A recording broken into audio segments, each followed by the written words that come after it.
Part First, Section 2. The Shooting Match at Nottingham Town. Then the sheriff was very wroth because of his failure to take jolly Robin, for it came to his ears, as ill news always does, that the people laughed at him and made a jest of his thinking to serve a warrant upon such a one as the bold outlaw. And a man hates nothing so much as being made a jest of, so he said, "Our gracious lord and sovereign king himself shall know of this, and how his laws are perverted and despised by his band of rebel outlaws. As for you, traitor tinkerer, him will I hang, if I catch him, upon the very highest gallows trees in all Nottinghamshire."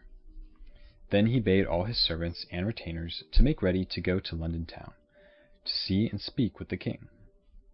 At this there was bustling at the sheriff's castle, and men ran hither and thither upon their business and upon that, while the forge fires of Nottingham glowed red far into the night, like tinkling stars, for all the smiths of the town were busy making or mending armor for the sheriff's troop of escort. For 2 days this labor lasted. Then, on the third, all was ready for the journey. So forth they started in the bright sunlight from Nottingham Town to Fosse Way, and thence to Watling Street. And so they journeyed for 2 days, until they saw at last the spires of the towers of great London town. And many folks stopped as they journeyed along, and gazed at the show they made, riding along the highways with their flashing armor and gay plumes and trappings. In London, King Henry and his fair Queen Eleanor held their court, gay with ladies in silks and satins and velvets and cloth of gold, and also brave knights and gallant courtiers.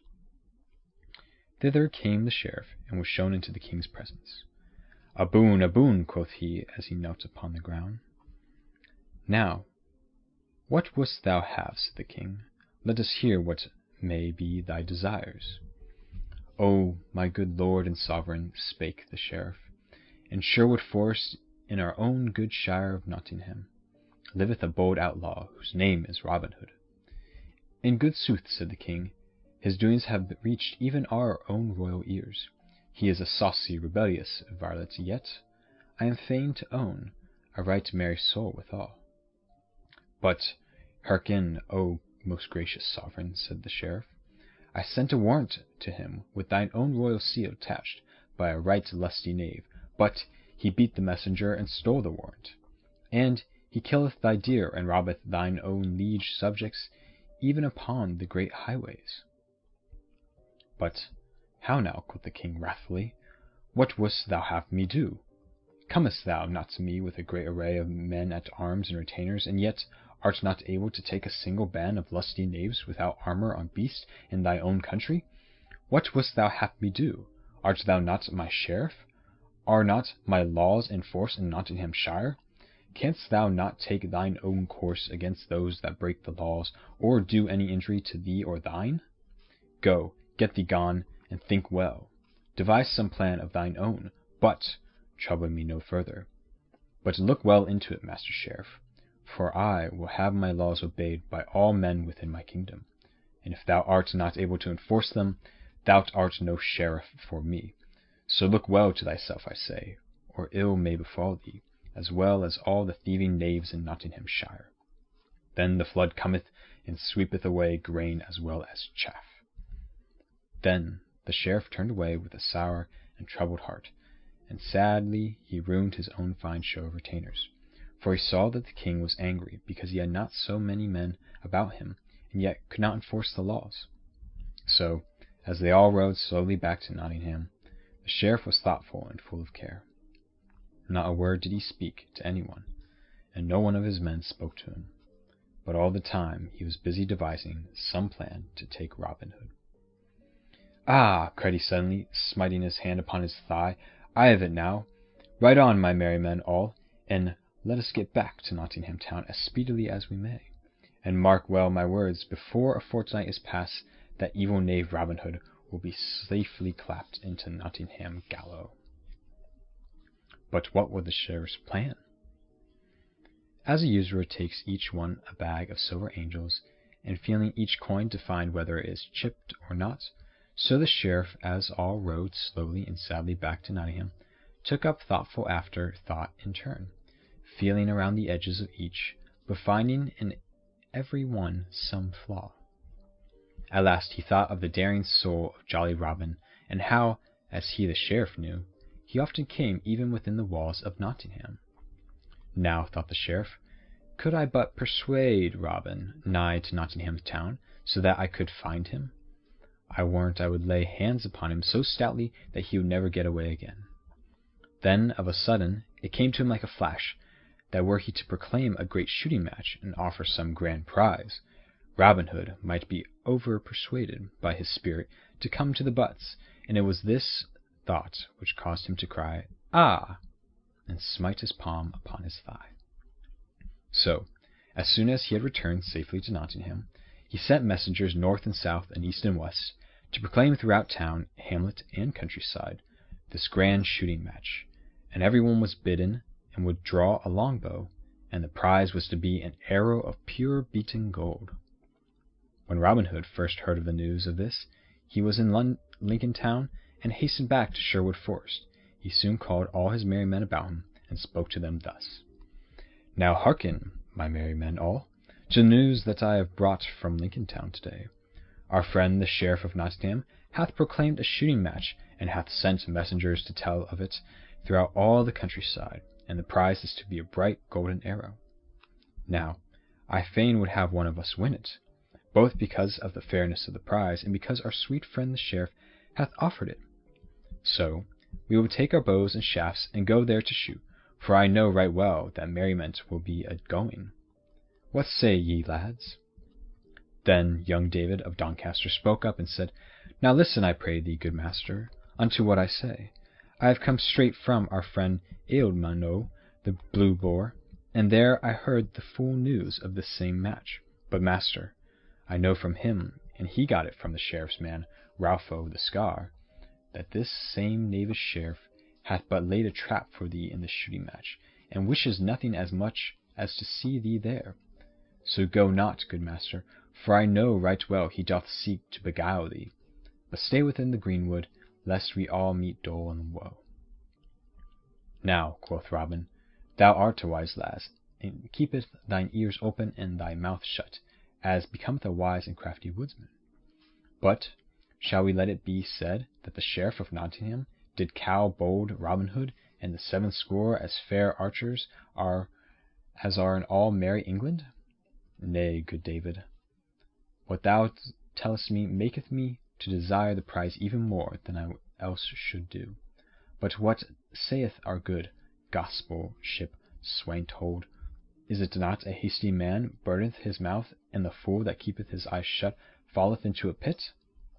Thus he says, truly, therefore, we must meet guile in guile.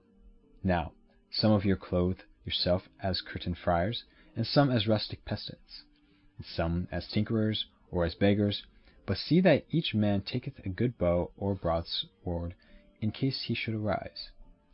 As for myself, I will shoot for this same golden arrow, and should I win it, we will hang it to the branches of our good greenwood tree for the joy of all the band. Now, like you, the plan, my merry men all?" Then, "Good, good," cried all the band, right heartily. A fair sight was Nottingham Town on the day of the shooting match. All along upon the green meadow beneath the town walls stretched a row of benches, one above the other, which were for knights and lady, squire and dame, and rich burglars and their wives, for none but those of rank and quality were to sit there.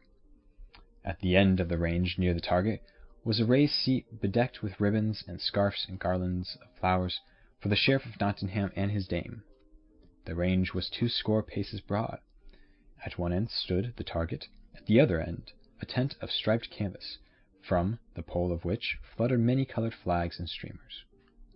In this booth were cases of ale, free to be broached by any of the archers who might wish to quench their thirst.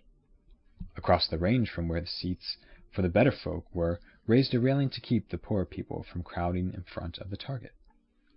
Already, while it was early, the benches were beginning to fill with people of quality, who kept constantly arriving in little carts or upon palfreys that curved greatly to the merry tinkle of silver bells at bridle reins. With these came also the poor folk, who sat or lay upon the green grass near the railing that kept them from off the range. In the great tent the archers were gathering by twos and threes, some talking loudly of the fair shots each had made in his day, some looking well to their bows, drawing a string betwixt the fingers to see that there was no fray upon it, or inspecting arrows, shutting one eye and peering down a shaft to see that it was not warped, but straight and true. For neither bow nor shaft would fail at such a time and for such a prize. And never was such a company of yeomen as were gathered at Nottingham Town that day, for the very best archers of merry England had come to this shooting match. There was Hywel the Redcap, the sheriff's own head archer, and Dickon Cruikshank of Lincoln Town, and Adamo the Dell, a man of Tamsworth, of 80 years and more, yet hale and lusty still, who in his time had shot in the famous match at Woodstock, and would have beaten the renowned archer Clym o' the Clough. And many more famous men of the long bow were there, whose names have been handed down to us in goodly ballads of the olden time. But now all the benches were filled with guests, lord and lady, burglar and dame, when at the last the sheriff himself came with his lady, he riding with stately mien upon his milk-white horse, and she upon her brown filly. Upon his head he wore a purple velvet cap, and purple velvet was his robe, all trimmed about with rich amire. His jerkin and hose were of sea-green silk, and his shoes of black velvet, and pointed toes fastened to his garments with golden chains. A golden chain hung about his neck, and at his collar was a great carbuncle set in red gold.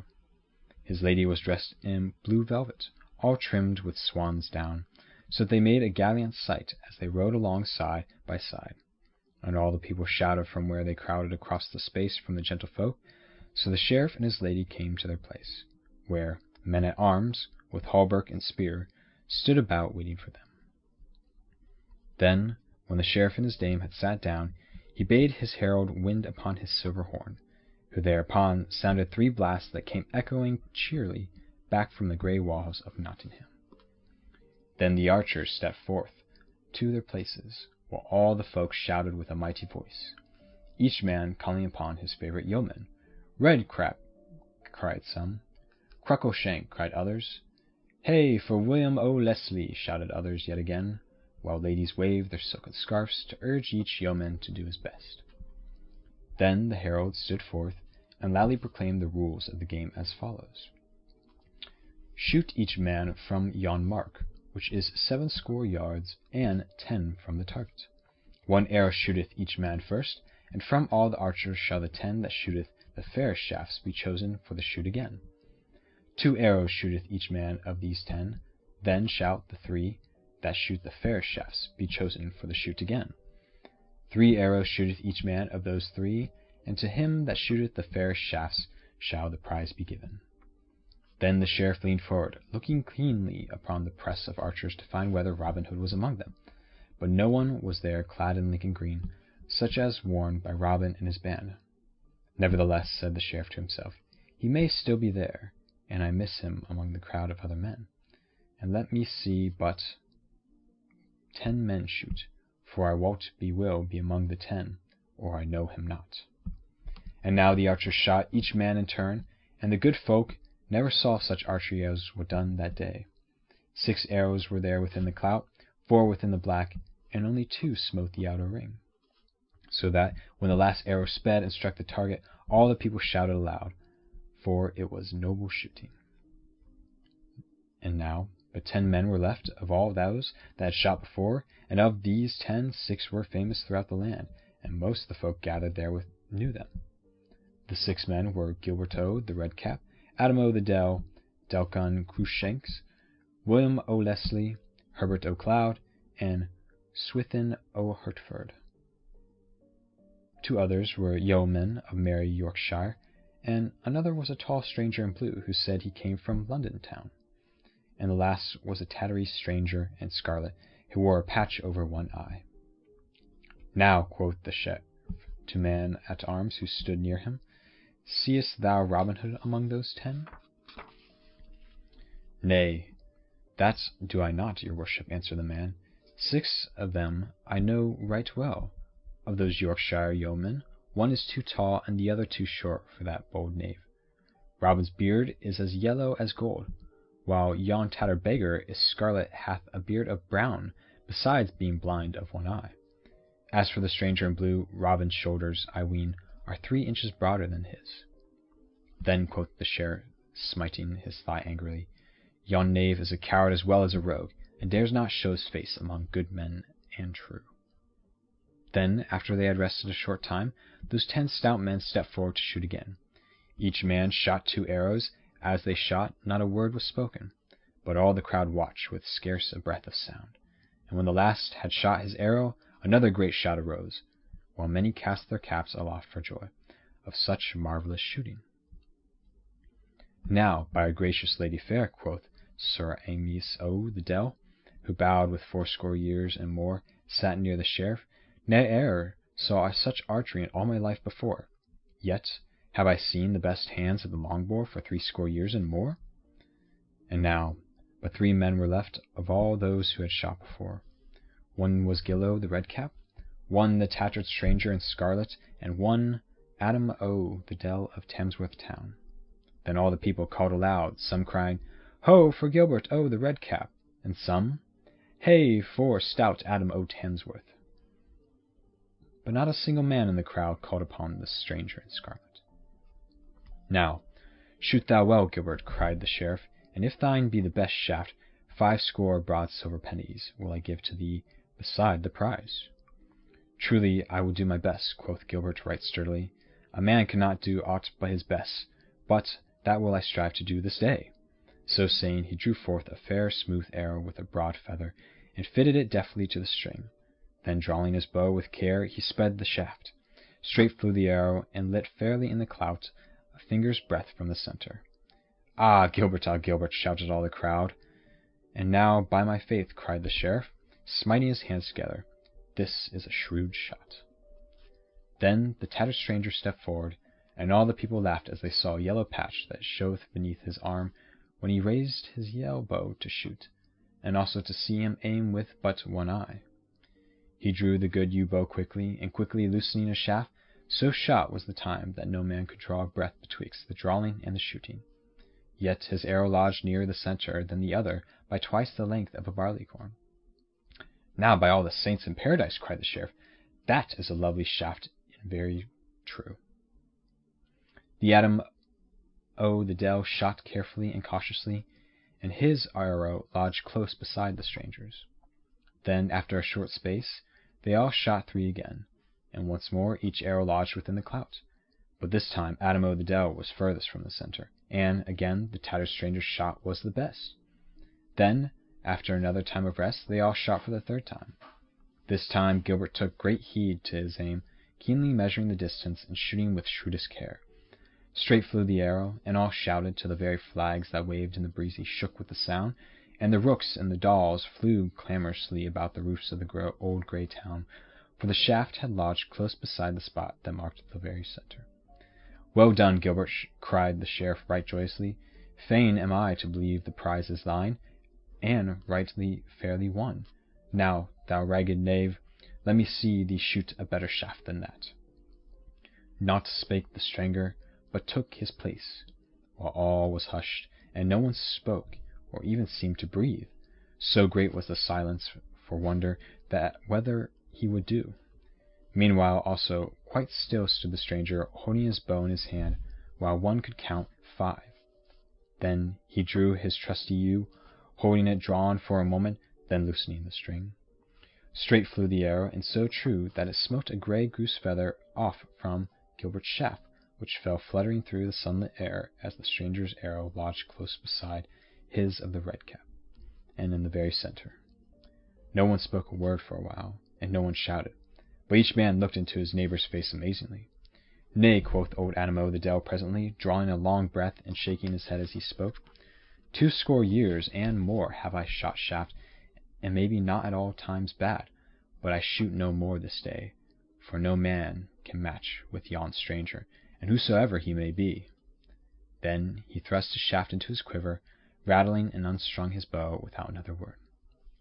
Then the sheriff came down from his daze, and drew near, in all his silks and velvets, to where the tattered stranger stood leaning upon his stout bow, while the good folk crowded around to see the man who shot so wondrously well. "Here, good fellow," quoth the sheriff, "take thou the prize, and well and fairly hast thou wont it. I bow. What may be thy name, and whence comest thou?" "Men do call me Jack o' Teviotdale, and thence am I come," said the stranger. "Then, by Our Lady, Jock, thou art the fairest archer that e'er my eye ever beheld, and if thou wilt join my service, I will clothe thee with a better cloak than that thou hast upon thy back. Thou shalt eat and drink of the best; at the very Christmastide 80 marks shall be thy wage. I trow thou drawest better bow than that same coward knave Robin Hood, that dareth not show his face here this day. Say, good fellow, wilt thou join my service?" "Nay, that will I not," quoth the stranger roughly. "I will be mine own, and no man in all merry England shall be my master." "Then get thee gone, and murrain seize thee!" cried the sheriff, and his voice trembled with anger. "And by my faith and troth, I have a good part of mind to have thee beaten for thine insolence." Then he turned upon his heel and strode away. It was a right motley company that gathered about the noble greenwood tree in Sherwood's depth that same day. 80 and more of barefoot friars were there, and some had looked like tinkerers, and some that seemed to be sturdy beggars and rustic hinds, and, seated upon a mossy couch, was one all clad in tattered scarlet, with a patch over one eye, and in his hand he held a golden arrow that was the prize of the great shooting match. Then, amidst a noise of talking and laughter, he took the patch from off his eye, and stripped away the scarlet rags from off his body, and showed himself all clothed in fair Lincoln green. And quoth he, "Easy come these things away, but walnut strain cometh not so speedily from yellow hair." Then all laughed louder than before, for it was Robin Hood himself who had won the prize from the sheriff's very hands. Then all sat down to the woodland feast, and talked among themselves of the merry jests that had been played upon the sheriff, and of the adventures that had befallen each member of the band in his disguise. But when the feast was done, Robin Hood took Little John apart and said, "Truly am I vexed in my blood, for I heard the sheriff say today, Thou shootest better than that coward knave Robin Hood, that dared not show his face here this day. I would fain let him know who it was who warned the golden arrow from out his hand, and also that I am no coward such as he takes me to be." Then Little John said, "Good master, take thou me and Will Stuteley, and we will send you, fat sheriff, news of all this by a messenger such as he doth not expect." That day the sheriff sat at meal in great hall of his house at Nottingham Town. Long tables stood down the hall, at which sat men at arms and household servants and good stout villains, and all 80 and more. There they talked of the day's shooting as they ate their meal and quaffed their ale. The sheriff sat at the head of the table upon a raised seat under a canopy, and beside him sat his dame. "By my troth," he said, "I did reckon full roundly that knave Robin Hood would be at the game today. I did not think that he was such a coward. But who could that saucy knave be who answered me to my beard so bravely? I wonder that I did not have him beaten. But there was something about him that spoke of the other things than rags and tatters." Then, even as he finished speaking, something fell rattling among the dishes on the table. While those that sat near started up, wondering what it might be, after a little while one of the men-at-arms gathered courage enough to pick it up and bring it to the sheriff. Then everyone saw that it was a blunted grey goose shaft, with a fine scroll about the thinness of a goose quill tied near to its head. The sheriff opened the scroll and glanced at it, while the veins upon his forehead swelled and his cheeks grew ruddy with rage as he read, for this was what he saw. "Now heaven bless thy grace this day, say all in sweet Sherwood, for thou didst give the prize away to merry Robin Hood." "Whence came this?" cried the sheriff in a mighty voice. "Even through the window, your worship," quoth the man who had handed the shaft to him.